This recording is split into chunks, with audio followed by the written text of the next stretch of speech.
नमस्कार. दूरदर्शन प्रस्तुत कृषी दर्शन या कार्यक्रमामध्ये आपल्या सगळ्यांचं मनपूर्वक स्वागत. दर्शक हो, उत्तम आरोग्यासाठी फळे आणि भाजीपाला जेवढ्या महत्त्वाचं आहे तेवढ्याच महत्त्वाचे असतात तृणधान्य. आणि थोडक्यात सांगायचं म्हणजे समतोल आहार हा अतिशय गरजेचा आहे चांगल्या आरोग्यासाठी. अनुषंगानं आपलं धान्य आपलं आरोग्य हा विषय आज आपण निवडलेला आहे. या विषयावर मार्गदर्शन करण्याकरता आज आपण आपल्या स्टुडिओमध्ये आमंत्रित केलेलं आहे डॉक्टर माधुरी रेवणवार मॅडम यांना. नमस्कार मॅडम, आपलं स्टुडिओमध्ये स्वागत. मॅडमबद्दल सांगायचं तर कृषी विज्ञान केंद्र सगरोळी येथे त्या वरिष्ठ वैज्ञानिक तथा प्रमुख म्हणून कार्यरत आहेत. मॅडम, आपण चर्चेला सुरुवात करू. हो. सर्वप्रथम आम्हाला हे सांगा की आपलं धान्य आणि आपलं आरोग्य ही संकल्पना नेमकी काय आहे? मॅडम, आपलं धान्य आणि आपलं आरोग्य म्हणजे थोडक्यामध्ये आपल्या रोजच्या जेवणामध्ये जर आपण विचार केला तर सर्वसाधारणपणे वरण, भात, भाजी, पोळी किंवा भाकरी आणि लोणचं, चटणी असं आपलं पूर्ण जेवणाचं ताट असतं. पण तेवढंच गरजेचं आहे आपलं पोट भरणं, आणि पोट भरवण्याचं काम करतात हे तृणधान्य. म्हणून ही तृणधान्य देखील तेवढेच पोषक असणं गरजेचं आहे. आणि हीच संकल्पना घेऊन तृणधान्य म्हणजेच मिलेट्स ज्याला आपण म्हणतो की हे किती महत्त्वाचे आहेत हे आपल्याला याच्या थ्रू सांगायचं आहे. बरं, जेव्हा आपण मिलेट्सबद्दल बोलतो तेव्हा नेमके मिलेट्स म्हणजे काय, त्यामध्ये कुठल्या या तृणधान्यांचा समावेश होतो आणि त्यांना सुपरफूड का म्हणतात? मिलेट फूड आपण म्हणतो, रवा आहे, मैदा आहे किंवा मुरमुरे आहे, पोहे आहे, हे येतात. पण जेव्हा 2023 मध्ये इंटरनॅशनल इयर ऑफ मिलेट असं जाहीर केलं, आंतरराष्ट्रीय तृणधान्य वर्ष, मिलेट इयर, कशामुळे केलंय की आपण काही जे आपले पारंपरिक मिलेट्स आहेत हे आपण कुठेतरी विसरलोय.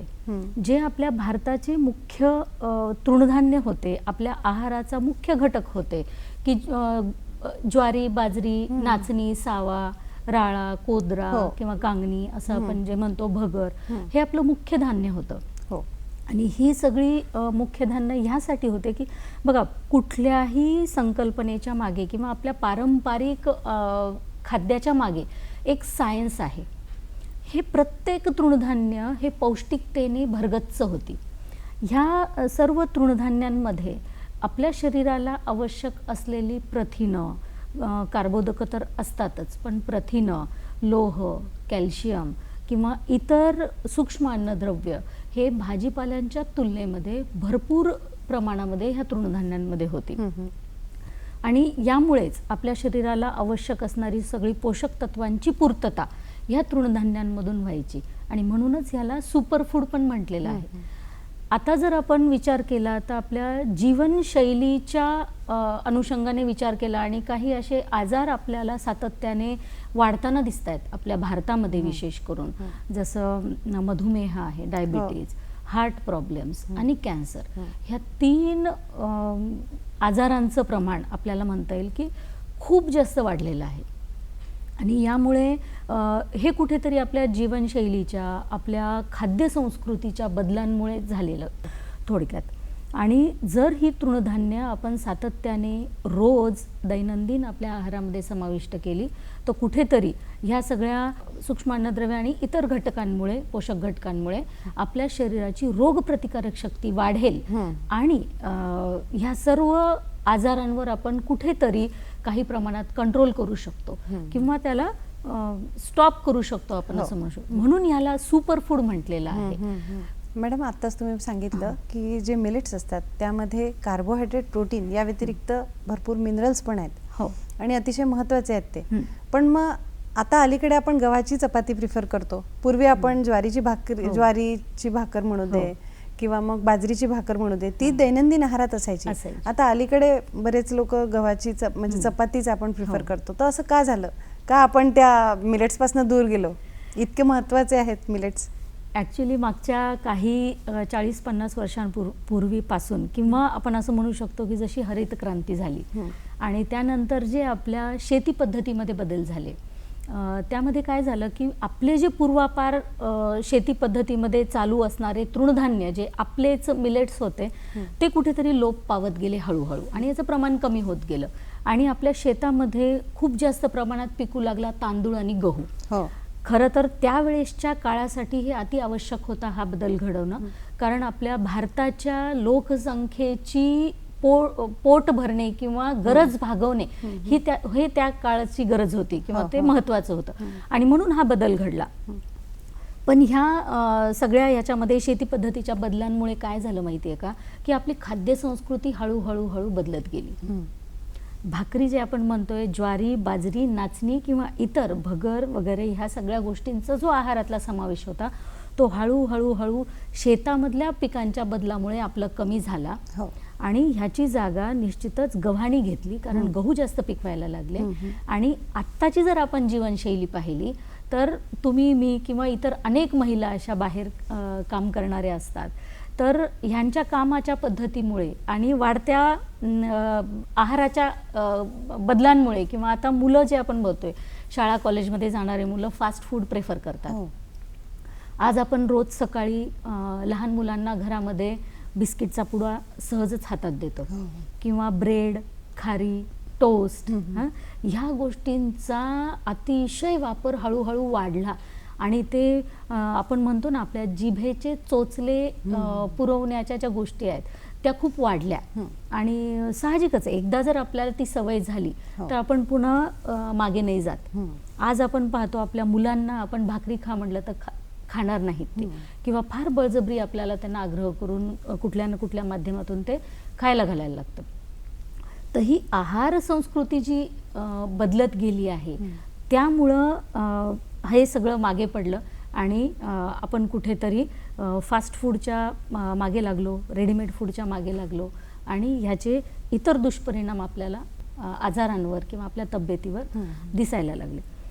खरं तर ही जी मिलेट्स आहेत त्याच्यामध्ये खूप जास्त प्रमाणात पोषक तत्वे आहेत. उदाहरण सांगायचं झालं तर लोह, ज्या लोहामुळे आपल्या महिलांमध्ये विशेष करून किशोरवयीन मुलींमध्ये जे ॲनिमियाचं प्रमाण खूप वाढलंय. आपण निश्चितच आपल्यालाही सोपं वाटतं की पोळी करा आणि पटपट पोळ्या केल्या की मोकळं झालं, भाकरी करायला थोडा वेळ लागतो, मग आपण पण ते थोडंसं टाळायला लागलो, बरोबर. मग गव्हामध्ये जे लोह आहे ते खूप अत्यल्प प्रमाणामध्ये आहे. 3.5 ते 4 पर्यंत लोह मिलीग्राम पर 100 धान्यामध्ये असतं, गव्हामध्ये असतं. तर तेच लोह तुम्ही जर आता बाजरीमध्ये विचार केला तर जवळपास 8 मिलीग्राम आहे 100 ग्राममध्ये. नाचणीमध्ये जर विचार केला तर 6.5 मिलीग्राम पर 100 ग्राम नाचणीमध्ये आहे.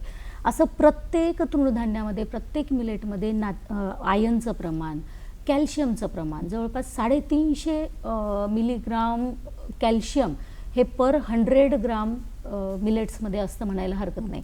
व्हॅरी करतं ते, म्हणजे ज्वारी, बाजरी, नाचणी, सावा किंवा भगर ह्या सगळ्या ह्याच्यामध्ये थोड्याफार प्रमाणामध्ये कमी जास्त आहे, पण ही रेंज आहे की एवढं कॅल्शियम आपण घेत नाहीत. थोडक्यात हे एवढं कॅल्शियम आपण टाळतोय ते मिलेट्स न खाता आणि त्याचा डायरेक्ट परिणाम आपल्या शरीरावर होतोच की. म्हणजे जर आयर्न विचार केला तर ते आयर्न आपण तेवढं कमी खातोय म्हणून ॲनिमियाचं प्रमाण वाढलंय, रक्तक्षय वाढलंय. HB आज ॲडोलसंट गर्ल्समध्ये जर आपण पाहिलं तर HB खूप कमी मुली अशा असतील, साधारणपणे 60 ते 70% महिला आणि मुली ह्या ॲनिमिक आहेत आपण म्हणूयात. 10पेक्षा कमी जर HB असेल तर आपण ॲनिमिकचे ग्रेड्स होतात आपल्याला माहिती आहे. आपलं HB हे 10च्या वरतीच पाहिजे. तर हे फार कमी प्रमाण होत गेलं आणि मग या ॲनिमियामुळे आज कॉलेजमधल्या मुली सातत्याने चक्कर येऊन पडताना आपण पाहतो. खूप कमी वयामध्ये आपल्याला गुडघे आणि कमरेचे आजार किंवा जॉईंट पेन्स व्हायला लागले. डोकंदुखी असेल, मायग्रेन असेल, हे सगळं आपल्या शरीराची रोगप्रतिकारक शक्ती कमी झाल्याची लक्षणं आहेत. आणि ॲनिमियाची लक्षणं हीच आहेत. आपण जर कॅल्शियम डेफिशियन्सी आज आपण आपल्या शरीराची पाहिली तर खूप कमी वयामध्ये आपल्याला ऑस्टिओपोरोसिस, ऑस्टिओपेनिया याला सामोरं जावं लागतं. ऑस्टिओपोरोसिस म्हणजेच हाडांचा ठिसूळपणा. आपण काय करतोय, आपल्या आहारामध्ये भाजी पण कमी घेतोय, फळं पण कमी घेतोय आणि पोषक तृणधान्य पण टाळतोय. ह्या तिन्हीचा यात एक संयुक्त परिणाम म्हणजे ॲनिमिया आणि हाडांचा ठिसूळपणा असं आपल्याला म्हणता येईल. म्हणूनच जर हे तृणधान्य जास्तीत जास्त प्रमाणामध्ये आपण आहारात घेतले तर ते एक सुपरफूडचं काम करतात. आपली रोगप्रतिकारक शक्ती वाढवतात. यात अँटीऑक्सिडंट्स आहेत. हे अँटीऑक्सिडंट्स विशेष करून आपल्या शरीराची रोगप्रतिकारक शक्ती वाढवतात. आणि हेच साधारणपणे सगळं महत्त्व ह्या तृणधान्यांचं आहे. याच्यासोबतच आपण असं म्हणू शकतो की फिनॉलिक ॲसिड असतील, फ्लेवोनॉइड्स असतील, हे अतिशय महत्त्वाचे अँटीऑक्सिडंट्स आपल्या ह्या तृणधान्यांमध्ये आहेत किंवा मिलेटमध्ये आहेत. तुम्ही इतकं छान महत्त्व सांगताय मॅडम की न्यूट्रिएंट्सनी भरपूर आणि स्पेसिफिकली मिनरल्सनी भरपूर, शिवाय अँटीऑक्सिडंट प्रॉपर्टी असलेले जे मिलेट्स आहेत ते जनरली आपण आता पोळीच्या स्वरूपात म्हणा किंवा कुठेतरी मागे पडलेले आहेत. मग यांना आपल्या आहारात समाविष्ट करायचं असेल तर आपण कुठल्या पद्धतीने त्यांना करता येईल किंवा काय काय प्रॉडक्ट्स किंवा काय आपल्याला खाद्य बनवता येईल जेणेकरून मॅक्झिमम आपला इंटेक वाढेल? भरपूर असे पदार्थ आहेत की ज्यामुळे आपण रेग्युलरली हे सगळे तृणधान्य आपल्या आहारामध्ये घेऊ शकतो. अजून एक सांगायचं राहिलं की हे जे सगळे तृणधान्य आहेत ह्याच्यामध्ये फायबर कंटेंट खूप आहे. बरं. आणि ह्या फायबर कंटेंटमुळे काय होतं की आपली जी पाचन क्षमता आहे किंवा पोटांचे विकार आपण थोडक्यात म्हणू शकतो हे टाळल्या जातात. आपलं पोटांचं आरोग्य चांगलं राहतं. आणि या फायबरमध्ये असलेले व्हिटॅमिन B12 विशेष करून ह्याच्यामुळं पोटांचं, आतड्याचं आरोग्य चांगलं राहतं. आतड्यांची रोगप्रतिकारक क्षमता आपण म्हणू शकतो किंवा कॅन्सर टाळण्याचं जे एक क्षमता आहे ही यामुळे डेव्हलप होते आणि आपलं पोट साफ राहण्यासाठी मदत करतं. आणि शिवाय पोट लवकर भरल्याचा जो फिलिंग असतो, आपण जेवताना पोट भरल्याशिवाय आपण उठत नाही. मग पोट भरल्याचा जो फिलिंग असतो हा फायबरमुळे जास्त चांगला होतो आणि वजनही नियंत्रित राहतं. आज आपण वजन कंट्रोल करण्यासाठी बरेच वेगवेगळे प्रयत्न आपले सुरू असतात. तुम्ही खूप छान माहिती सांगताय मॅडम. निश्चितच याचा फायदा आपल्या संपूर्ण शरीरावर अतिशय उत्तम पद्धतीने होतो. मिलेट्सबद्दल आपण अजून जाणून घेऊ. तत्पूर्वी घेऊ एक छोटीशी विश्रांती. दर्शक हो, कुठेही जाऊ नका, बघत राहा कृषी दर्शन.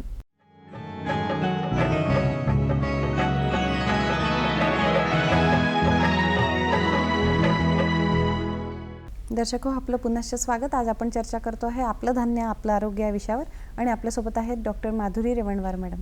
मॅडम, मिलेट्सचा आहारात कसा काय समाविष्ट करायचा याबद्दल आपण सांगत होतात. हो, पूर्वी आपल्या आहारामध्ये भाकरी केल्या जायची या मिलेट्सची, परंतु जशी काळ बदलतोय आणि आपण आधीच बोललो की मुलांना विशेष करून हे खाण्याचा फार रस नाही किंवा भाकरी खाण्यामध्ये इंटरेस्ट नाही. मग याच्या व्यतिरिक्त आपण काय करू शकतो तर त्याच पिठाचे आपण थालीपीठ असेल, उपमा असेल हे करू शकतो. म्हणजे हे आवडीने मुलं खातील. पण एवढंच नाही तर नाचणी असेल, बाजरी असेल, ज्वारी असेल किंवा इतर तृणधान्य जी आपण बोलतोय ह्या सगळ्या तृणधान्यांपासून आपण फास्ट फूड सारखं मॅगी करू शकतो. याच्यापासूनच लाडू करू शकतो. अतिशय उत्तम सुरेख आणि म्हणजे आपण म्हणतो ना बेसन आणि रव्याचे लाडू सगळ्यांना फार आवडतात. पण त्यापेक्षाही अतिशय चविष्ट आणि खूप सुंदर छान लाडू बाजरी, नाचणी आणि ज्वारीच्या पिठाचे होतात, भगरीचे होतात. तर हे जर आपण पदार्थ केले तर मुलं तर नक्कीच खातील. याच पिठांचा वापर करून आपण शंकरपाळी असेल किंवा चकल्या असतील किंवा बिस्किट्स असतील हे पण करता येईल आपल्याला. कुकीज करता येईल की जेणेकरून आहारातला समावेश ऑटोमॅटिकच वाढेल. कारण हे एक अट्रॅक्शन पॉइंट आहे आजच्या पिढीचं. त्यामुळे हे सगळं करता येईल आणि आपोआपच त्यामुळे इंटेक वाढेल. शेतकऱ्यांसाठी मिलेट शेती ही महत्वाची आहे का मॅडम, किंवा त्यांना काय फायदे होऊ शकतात मिलेट्स जर त्यांनी घेतले शेतीत? बिलकुल मॅडम, अतिशय उत्तम शेती मिलेट्स पासून होते. मिलेट्स हे असे तृणधान्य आहेत किंवा हे मायनर मिलेट्स ज्याबद्दल आपण बोलतोय हे असे तृणधान्य किंवा मिलेट्स आहेत की त्याला पाणी खूप जास्त लागत नाही. कुठल्याही वातावरणामध्ये ते तग धरून राहतात. बरं. खूप जास्त पाण्याचा ताण जेव्हा पडतो तेव्हा हे पूर्ण मर किंवा येत नाही किंवा हे पूर्ण डॅमेज होत नाही. म्हणजे कमी पाण्यामध्ये कुठल्याही वातावरणामध्ये सस्टेन राहणारे हे मिलेट्स आहेत. आणि आजच्या काळाची जर गरज आपण ओळखली, जेव्हा आज आपल्या पूर्ण भारतामध्ये म्हणता येईल प्रत्येकाला मिलेट्सच्या आहाराची गरज आहे, कारण प्रत्येकाच्या शरीरामध्ये कुठे ना कुठे कुठल्या ना कुठल्या पोषक तत्वाच्या कमतरतेमुळे काहीतरी आजार आहे. तर हे सगळं जर ओव्हरकम करायचं असेल, पुढे जायचं असेल, तर मिलेट्सची शेती सगळ्यात आधी महत्त्वाची आहे. जेव्हा शेतकरी हे पिकवतील तेव्हाच आपल्यासारख्या सगळ्यांना हे मिलेट्स रोजच्या आहारामध्ये घेता येतील. आणि सध्याची गरज जर पाहिली आणि सध्याची डिमांड जर पाहिली तर ह्या मिलेट्सला खूप जास्त चांगला भाव आहे. त्यामुळे शेतकऱ्यांसाठी नक्कीच हे फायद्याचं राहणार आहे, कारण सध्याचं आपण वातावरण बघतोय, कधीही पाऊस, कितीही ऊन, पाण्याचा ताण, ह्या अनेक संकटांवर आपले शेतकरी आज सामोरं जात आहेत. मग हे थोडंसं शेतकऱ्यांच्या दृष्टीने जर विचार केला तर एक तग धरून राहणारं स्ट्रॉंग पीक हे मिलेट्सचे असतात, त्यामुळे शेतकऱ्यांचं नुकसान होणार नाही. आणि दुसरी गोष्ट, ह्याच मिलेट्स पासून जर आत्ताच्या काळाची गरज ओळखून जर कृषी पूरक व्यवसाय आपण सुरुवात केला, प्रक्रिया उद्योग जर या मिलेट पासून सुरुवात केला, तर त्याचंही एक ॲडिशनल बेनिफिट आपल्या शेतकऱ्यांना मिळेल. आणि हे कृषीपूरक व्यवसाय मिलेट्स पासूनचे अतिशय म्हणजे सोपे आणि सुटसुटीत आहेतच. मॅडम, शासनातर्फे या मिलेट्सच्या वापरासाठी काही प्रोत्साहनपर काही कार्यक्रम घेतले जातात का? किंवा काही योजना आहेत का? हो, मिलेट्स मी जसं म्हणलं की 2023 पासून आपल्याला इंटरनॅशनल इयर ऑफ मिलेट जाहीर केलं. त्यापूर्वी राज्य सरकारने सुद्धा मिलेट इयर जाहीर केलेलं होतं. तर शासनाने नक्कीच ह्या सगळ्या मिलेटला प्रोत्साहन देण्यासाठी प्रत्येक विभागामार्फत, म्हणजे जसं आमचं कृषी विज्ञान केंद्राने पुढाकार घेऊन मागच्या 2 वर्षांपासून स्टेट लेवल काही वर्कशॉप्स घेतलेत, अनेक ट्रेनिंग प्रोग्राम्स घेतलेत. तर ह्या ट्रेनिंग प्रोग्राम्सला सपोर्ट करणं, अवेअरनेस प्रोग्राम्सला सपोर्ट करणं, हे मिलेट इयर जाहीर करून शेतकऱ्यांना म्हणजे कृषी विभाग असेल किंवा इतर योजनांच्या मार्फत बी बियाणं देणं डेमॉन्स्ट्रेशनसाठी, हा सरकारने नक्कीच पुढाकार घेतला आहे की जेणेकरून उत्पादकता, उत्पन्न आणि प्रक्रिया उद्योग या सगळ्या ह्याला ऑटोमॅटिक चालना मिळेल. बरं, शासनासोबतच इतर संस्था देखील या कार्यामध्ये सहभागी होतात का? हो, आहेतच की. उदाहरण देऊ इच्छिते, आमचं कृषी विज्ञान केंद्र सगरुळी, संस्कृती संवर्धन मंडळ संचलित आमचं कृषी विज्ञान केंद्र हे नांदेड जिल्ह्याचं दुसरं कृषी विज्ञान केंद्र आहे. आणि आम्ही ब्युरो व्हेरिटास या कंपनीच्या सहकार्याने आणि इतर काही प्रोजेक्ट्सच्या माध्यमातून आम्ही मिलेट्सचे अवेअरनेस प्रोग्राम पूर्ण मराठवाड्यामध्ये रन करतोय. त्याच्यासोबतच मिलेट्सचे प्रक्रिया प्रशिक्षण सुद्धा आम्ही सातत्याने घेतोय. आणि ज्यामधून आज नांदेड जिल्ह्यामध्ये किंवा इतर जिल्ह्यांमध्ये जे लाभार्थी आहेत ह्या प्रशिक्षणाचे, अशा अनेक लाभार्थ्यांनी त्यांची प्रक्रिया उद्योग सुद्धा सुरू केलेले आहेत. बचत गटांच्या महिला विशेष करून आपण म्हणू शकतो की बचत गटांच्या महिलांना आज फक्त बचत करा एवढं सांगण्यापुरतं मर्यादित नाही, तर आज ज्या ठिकाणी शेतीवर आधारित उद्योगांची गरज आहे आणि तिथे महिलांचा सहभाग अतिशय महत्त्वाचा आहे, त्या ठिकाणी एक नाविन्यपूर्ण उद्योग सुरुवात करण्यासाठी हे सगळे प्रशिक्षण कार्यक्रम महत्त्वाचे ठरत आहेत. या विषयावर आपण पुन्हा चर्चा करू मॅडम. तत्पूर्वी घेऊया एक छोटीशी विश्रांती. दर्शक हो, कुठेही जाऊ नका, बघत रहा कृषी दर्शन.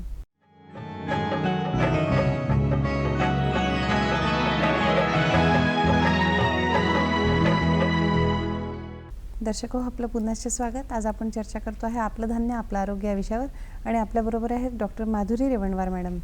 मॅडम, प्रक्रिया उद्योगाबद्दल सांगत होत्या मिलेट्सच्या, काय सांगाल? प्रक्रिया उद्योग बद्दल आम्ही जे प्रशिक्षण कार्यक्रम आजपर्यंत मागच्या 2 वर्षापासून घेत आहोत, यामुळे आणि अवेअरनेस प्रोग्राम्समुळे आज मराठवाड्यामध्ये जे बायोफोर्टिफाईड ज्वारी आहे, बायोफोर्टिफाईड ज्वारीचं उत्पादन खूप वाढलं आहे. आमच्या कृषी विज्ञान केंद्राने अनेक ठिकाणी अनेक शेतकऱ्यांना, हजारो शेतकऱ्यांना याचं बियाण्याचं सुद्धा वाटप केलेलं आहे डेमॉन्स्ट्रेशन्स म्हणून, आणि त्यांनी त्यांची उत्पादकता तर वाढवलीच आहे.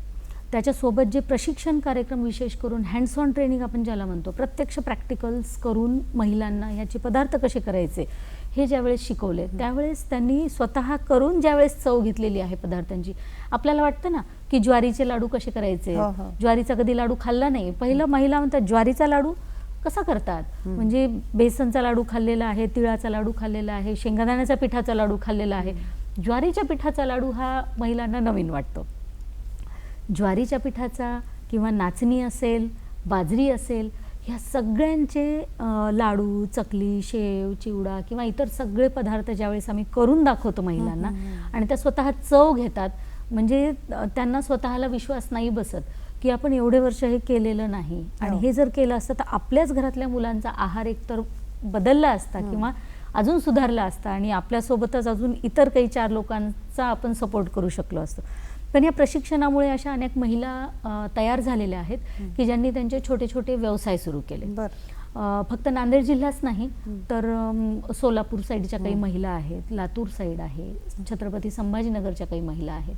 त्यांनी ह्या प्रशिक्षणाद्वारे हेच लाडू, चकली, बिस्किट्स विशेष करून तयार केलेत. खूप छान अशी पॅकेजिंग, ब्रँडिंग, महिला बचत गटांचं नाव त्यावर ब्रँड केलं. हे जर केलं तर त्यांची आज लाखोंमध्ये विक्री वेगवेगळ्या प्लॅटफॉर्म्सवरती ह्या पदार्थांची होत आहे. आणि नक्कीच यासोबत कृषी विज्ञान केंद्रासोबत उमेद अभियान असेल, महिला आर्थिक विकास महामंडळ असेल, सगळ्यांनी याला सपोर्ट केलेला आहे आणि या माध्यमातून आज हजारो महिला या उद्योगामध्ये उतरलेल्या आहेत. पण फक्त प्रक्रिया उद्योग म्हणजे ही लाडू, चकली, शेव, चिवडा एवढंच नाही, तर ह्याचं महिलांनी किंवा शेतकरी उत्पादक कंपनींनी ह्याची जर फक्त ग्रेडिंग केली किंवा प्राथमिक ज्याला आपण प्रक्रिया म्हणतो, क्लिनिंग, ग्रेडिंग, डिहस्किंग, हे जरी करून फक्त विक्रीसाठी ठेवलं तरी सुद्धा शेतकरी घेतात. आणि ह्याची प्रक्रिया बियाणं प्रक्रिया म्हणून जरी आपण करून विकली तर बियाण्यासाठी सुद्धा आज शेतकऱ्यांना मिलेट्स उपलब्ध नाहीत. तर मग बियाणे प्रक्रिया करून सुद्धा आपण एक चांगला उद्योग शेतकरी उत्पादक कंपनी किंवा महिला बचत गट करू शकतात. आमच्या भागामध्ये काही अशी शेतकरी उत्पादक कंपनी आहेत की त्यांनी ह्याचं बियाणे तयार करून विक्री सुरुवात केली आहे. आम्ही कृषी विज्ञान केंद्राने सुद्धा केलेली आहे. आपण एक उदाहरण आपण पाहतो लातूर, सोलापूर भागामध्ये पण आहे की ज्वारी आणि बाजरीच्या भाकरी मिळतात, कडक भाकरी. आज जे ताटामध्ये आपण आपल्या घरी पाहतो गरम भाकरीच असेल तर आपण खातो, पण इतर ठिकाणी जिथे भाकरी करत नाहीत किंवा भारताच्या बाहेर सुद्धा ह्या भाकऱ्या जातात. विशेष करून ज्वारी टिकतात ना मॅडम जास्त, अगदी 6-8 महिने त्या भाकऱ्या टिकतात. आणि अगदी पापड सारखं किंवा खाकरा ज्याला म्हणतो, खाकराच असतो तो, फक्त ज्वारी, बाजरी, नाचणी त्यात ऍड करू शकतो आपण. तर हे एका विशिष्ट जागेसाठी किंवा जिल्ह्यासाठी मर्यादित न राहता आज सगळीकडेच झालेला आहे. तर आमच्या भागामध्ये अशा काही महिला आहेत की त्या ह्या भाकरीचा सुद्धा उद्योग करतात. म्हणजे बघा, गरज, समाजाची गरज काय आहे ती ओळखून जर आपण हे उद्योग केलं तर नक्कीच तो यशस्वी होतोच. आणि आज समाजाची गरज आहे की मिलेट्सला इंट्रोड्यूस करणं किंवा मिलेट कुठल्या ना कुठल्या माध्यमातून आपण त्यांना तयार करून देणं. आज आपण जर म्हणालो की नाही मला मॅगी पाहिजे आणि ती मॅगी मला ज्वारीची पाहिजे किंवा नाचणीची मॅगी पाहिजे, तर आपण घरी करायला वेळ नाही आपल्याला. मग ह्या माध्यमातून महिला बचत गटांना सुद्धा आर्थिक सपोर्ट मिळतोय. आणि हे सगळे धान्य असे आहेत की लहान बाळापासून गरजेचे आहे. सगळ्यांना 6 महिन्याचं बाळ जेव्हा होतं तेव्हा आपण वरचं खाणं त्याला आपण विनिंग मिक्स म्हणतो, ते सुरू करतो. ह्या विनिंग मिक्स मध्ये आज नाचणी सत्व बाजारात मिळतं. आपण जर पाहिलं असेल वेगवेगळ्या ब्रँडची नाचणी सत्व असतात. अगदी 100 ग्रॅम नाचणी सत्व आपल्याला 100 रुपयापर्यंत, 125 रुपयापर्यंत विकत घ्यावं लागतं. म्हणजे हे जे प्रक्रिया उद्योग गरज ओळखून जर आपण सुरू केलं तर महिलांना खूप चांगला आर्थिक नफा याच्यातून मिळेल. असे अनेक उदाहरणं आपल्याला या माध्यमातून देता येतील. आणि याच्या थ्रू फक्त आपण समाजाचा आरोग्यच नाही सुधारत आहेत, तर महिला बचत गट किंवा शेतकरी उत्पादक कंपनी यांना आर्थिक बळ देण्याचं सुद्धा याच्या माध्यमातून आपण काम करतोय असं वाटतं. मिलेट्स हा खूप महत्त्वाचा टॉपिक आहे मॅडम आणि तुम्ही खूप छान माहिती आम्हाला दिली. दर्शक हो, आज मॅडम आपल्याकडे आल्या आणि नेमके मिलेट्स म्हणजे काय, का त्यांना सुपरफूड म्हणतात आणि कसं काय आपण त्यांना आपल्या आहारामध्ये समाविष्ट करू शकतो याबद्दल मॅडमनी अगदी डिटेलमध्ये सांगितलं. मॅडम आपण इथे आलात त्याबद्दल दूरदर्शनच्या वतीने मी आपले आभार मानते. धन्यवाद. धन्यवाद मॅडम.